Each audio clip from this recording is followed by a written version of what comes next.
रतन टाटा 28 दिसंबर 1937 से 9 अक्टूबर 2024 भारतीय उद्योगपति थे जो टाटा समूह और टाटा सन्स के अध्यक्ष के रूप में कार्य किया।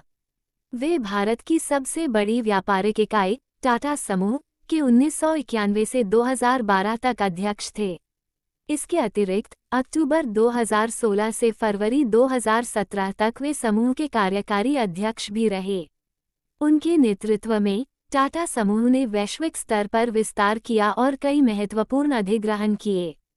2000 में तीसरा सर्वोच्च नागरिक सम्मान पद्म भूषण प्राप्त करने के बाद 2008 में उन्हें भारत का दूसरा सर्वोच्च नागरिक सम्मान पद्म विभूषण मिला।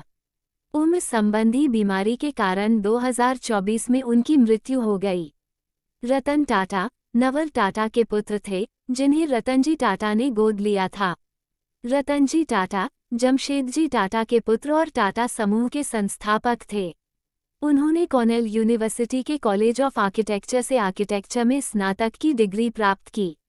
उन्होंने 1961 में टाटा समूह में शामिल होकर टाटा स्टील के वर्कफ्लो पर काम किया। बाद में 1991 में JRD टाटा के सेवानिवृत्त होने पर वे टाटा सन्स के अध्यक्ष बने। उनके कार्यकाल के दौरान टाटा समूह ने टेटली, जगुआर लैंड रोवर और कोरस का अधिग्रहण किया, जिसका उद्देश्य टाटा को एक बड़े पैमाने पर भारत केंद्रित समूह से वैश्विक व्यवसाय में परिवर्तित करना था। टाटा एक समाजसेवी व्यक्ति भी थे। टाटा एक निवेशक थे और उन्होंने 30 से अधिक स्टार्टअप में निवेश किया, जिनमें से अधिकांश व्यक्तिगत क्षमता में और कुछ अपनी निवेश कंपनी के माध्यम से किए। प्रारंभिक जीवन और शिक्षा संपादित करें। रतन टाटा का जन्म 28 दिसंबर 1937 को ब्रिटिश राज के दौरान बॉम्बे, अब मुंबई में एक पारसी परिवार में हुआ था। वो नवल टाटा के बेटे थे, जिनका जन्म सूरत में हुआ था और बाद में उन्हें टाटा परिवार में गोद ले लिया गया था। 1948 में जब टाटा 10 वर्ष के थे, तब उनके माता पिता अलग हो गए और बाद में उनकी दादी और रतनजी टाटा की विधवा नवाजबाई टाटा ने उनका पालन पोषण किया और उन्हें गोद ले लिया। नवल टाटा की सिमोन टाटा से दूसरी शादी से उनका एक छोटा भाई जिमी टाटा और एक सौतेला भाई नोएल टाटा था, जिनके साथ उनका पालन पोषण हुआ। टाटा ने 8वीं कक्षा तक मुंबई के कैंपियन स्कूल में पढ़ाई की। उसके बाद उन्होंने मुंबई में कैथेड्रल और जॉन कॉनन स्कूल, शिमला में बिशप कॉटन स्कूल और न्यूयॉर्क शहर में रिवरडेल कंट्री स्कूल में पढ़ाई की, जहां से उन्होंने 1955 में स्नातक की उपाधि प्राप्त की। हाई स्कूल के बाद टाटा कॉर्नेल विश्वविद्यालय गए और वहां से स्नातक की उपाधि प्राप्त की।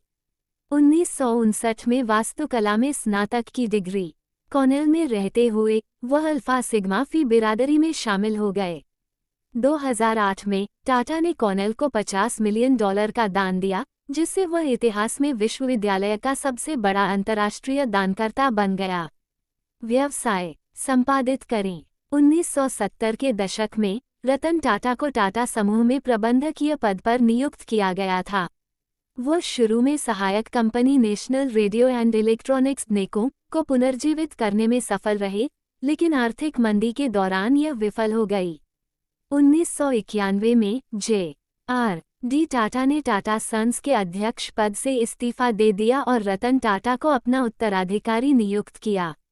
प्रारंभ में रतन टाटा को विभिन्न सहायक कंपनियों के प्रमुखों से मजबूत प्रतिरोध का सामना करना पड़ा, जिनके पास वरिष्ठ टाटा के नेतृत्व में महत्वपूर्ण परिचालन स्वायत्ता थी। जवाब में रतन टाटा ने शक्ति को मजबूत करने के उद्देश्य से कई नीतियां लागू की, जिनमें सेवानिवृत्ति की आयु निर्धारित करना, सहायक कंपनियों को सीधे समूह कार्यालय में रिपोर्ट करना और सहायक कंपनियों को टाटा समूह ब्रांड के निर्माण में अपने मुनाफे का योगदान करने की आवश्यकता शामिल थी। रतन टाटा ने नवाचार को प्राथमिकता दी और युवा प्रतिभाओं को कई जिम्मेदारियां सौंपी। उनके नेतृत्व में सहायक कंपनियों के बीच ओवरलैपिंग संचालन को कंपनी व्यापी संचालन में सुव्यवस्थित किया गया। साथ ही समूह ने वैश्वीकरण पर ध्यान केंद्रित करने के लिए असंबंधित व्यवसायों को छोड़ दिया।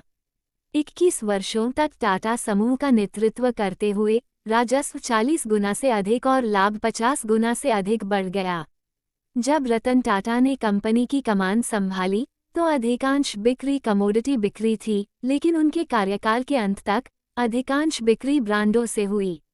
उनके नेतृत्व में टाटा टी ने टेटली का अधिग्रहण किया, टाटा मोटर्स ने जगुआर लैंड रोवर का अधिग्रहण किया और टाटा स्टील ने कोरस का अधिग्रहण किया। इन अधिग्रहणों ने टाटा को मुख्य रूप से भारत केंद्रित समूह से एक वैश्विक व्यवसाय में बदल दिया, जिसका 65% से अधिक राजस्व अंतर्राष्ट्रीय परिचालन और बिक्री से आता था। उन्होंने टाटा नैनो कार की अवधारणा भी तैयार की और इसके विकास का नेतृत्व किया, जिससे कारों को औसत भारतीय उपभोक्ता की पहुंच में लाने में मदद मिली।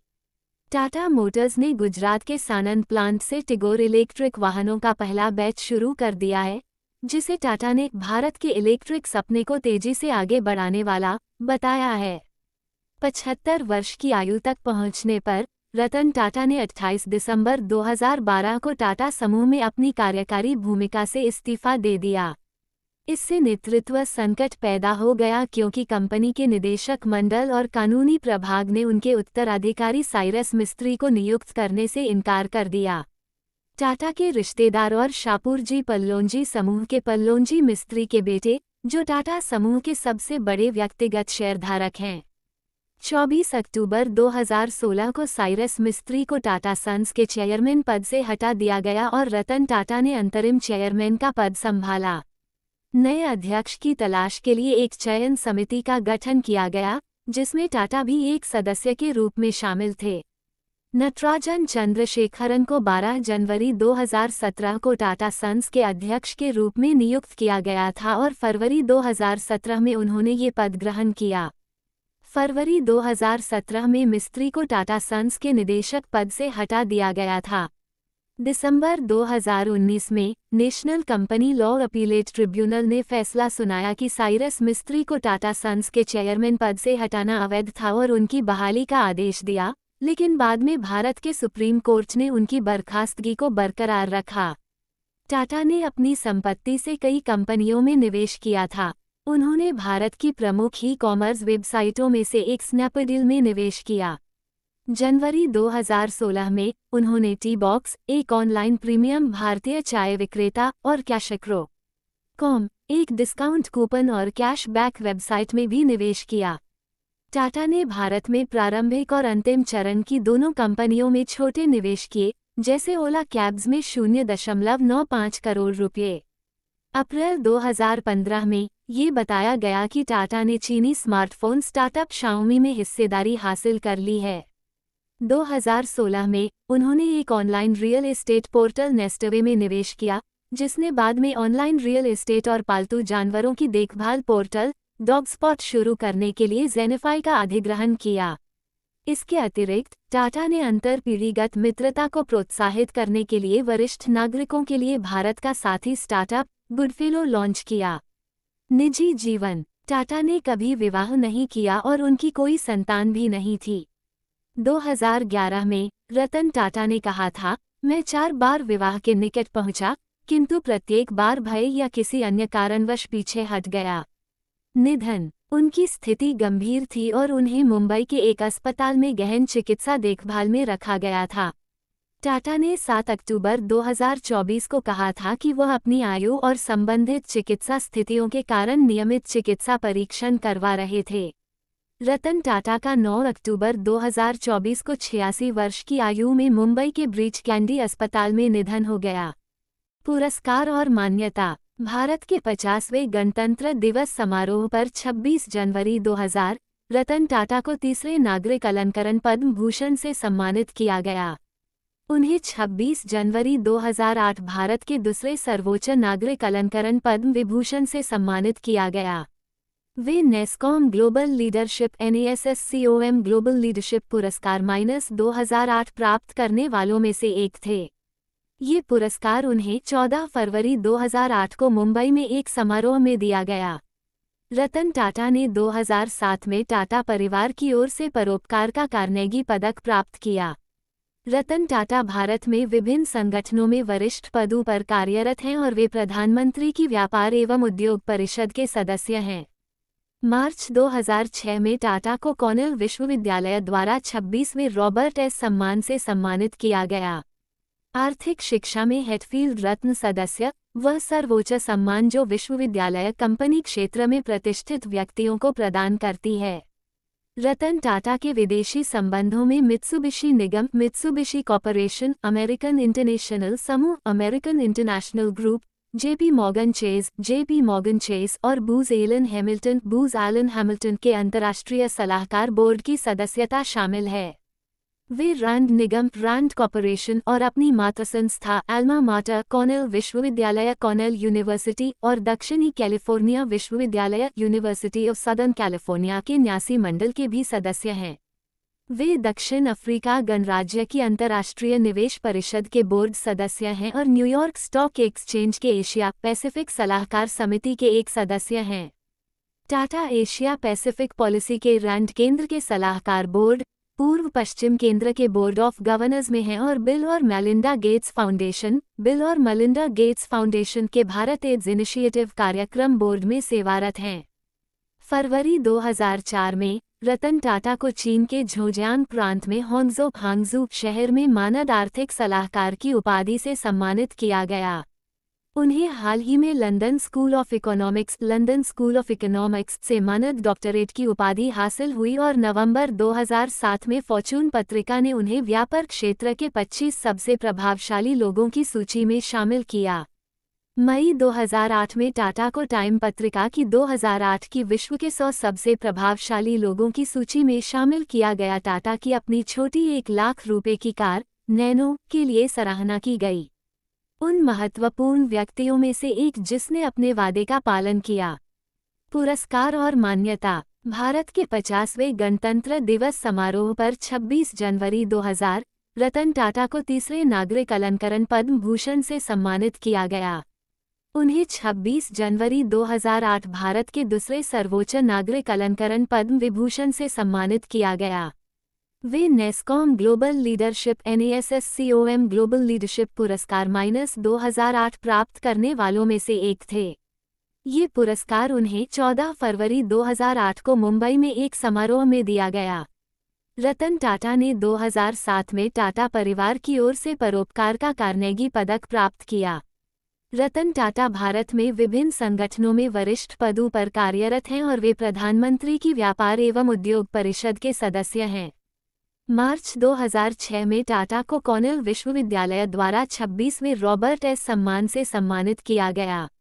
आर्थिक शिक्षा में हेटफील्ड रत्न सदस्य वह सर्वोच्च सम्मान जो विश्वविद्यालय कंपनी क्षेत्र में प्रतिष्ठित व्यक्तियों को प्रदान करती है। रतन टाटा के विदेशी संबंधों में मित्सुबिशी निगम, मित्सुबिशी कॉर्पोरेशन, अमेरिकन इंटरनेशनल समूह, American international group, JP Morgan Chase और बूज एलन हैमिल्टन के अंतर्राष्ट्रीय सलाहकार बोर्ड की सदस्यता शामिल है। वे रांड निगम, रांड कॉर्पोरेशन और अपनी मातृ संस्था अल्मा माटर, कॉर्नेल विश्वविद्यालय, कॉर्नेल यूनिवर्सिटी और दक्षिणी कैलिफोर्निया विश्वविद्यालय, यूनिवर्सिटी ऑफ सदर्न कैलिफोर्निया के न्यासी मंडल के भी सदस्य हैं। वे दक्षिण अफ्रीका गणराज्य की अंतर्राष्ट्रीय निवेश परिषद के बोर्ड सदस्य हैं और न्यूयॉर्क स्टॉक एक्सचेंज के एशिया पैसिफिक सलाहकार समिति के एक सदस्य हैं। टाटा एशिया पैसिफिक पॉलिसी के रांड केंद्र के सलाहकार बोर्ड, पूर्व पश्चिम केंद्र के बोर्ड ऑफ गवर्नर्स में हैं और बिल और मेलिंडा गेट्स फाउंडेशन के भारत एड्स इनिशिएटिव कार्यक्रम बोर्ड में सेवारत हैं। फरवरी 2004 में रतन टाटा को चीन के झोजियांग प्रांत में हांगझू शहर में मानद आर्थिक सलाहकार की उपाधि से सम्मानित किया गया। उन्हें हाल ही में लंदन स्कूल ऑफ इकोनॉमिक्स से मानद डॉक्टरेट की उपाधि हासिल हुई और नवंबर 2007 में फॉर्च्यून पत्रिका ने उन्हें व्यापार क्षेत्र के 25 सबसे प्रभावशाली लोगों की सूची में शामिल किया। मई 2008 में टाटा को टाइम पत्रिका की 2008 की विश्व के 100 सबसे प्रभावशाली लोगों की सूची में शामिल किया गया। टाटा की अपनी छोटी 1 लाख रुपए की कार नैनो के लिए सराहना की गई। उन महत्वपूर्ण व्यक्तियों में से एक जिसने अपने वादे का पालन किया। सम्मान। रतन टाटा को विभिन्न क्षेत्रों में उनके योगदान के लिए कई पुरस्कारों से सम्मानित किया गया है। इनमें शामिल हैं: 1. पद्म भूषण 2000 भारत सरकार द्वारा उद्योग एवं व्यापार क्षेत्र में ये सम्मान दिया गया।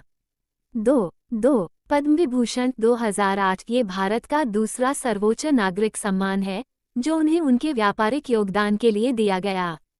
3. जर्मनी का आदेश 2014 में उन्हें जर्मनी के राष्ट्रपति द्वारा इस आदेश से सम्मानित किया गया। 4. सर्वश्रेष्ठ सीईओ 2012 में रतन टाटा को सर्वश्रेष्ठ सीईओ का खिताब दिया गया। 5. फिक्की लाइफटाइम अचीवमेंट अवार्ड, ये पुरस्कार उन्हें 2012 में दिया गया।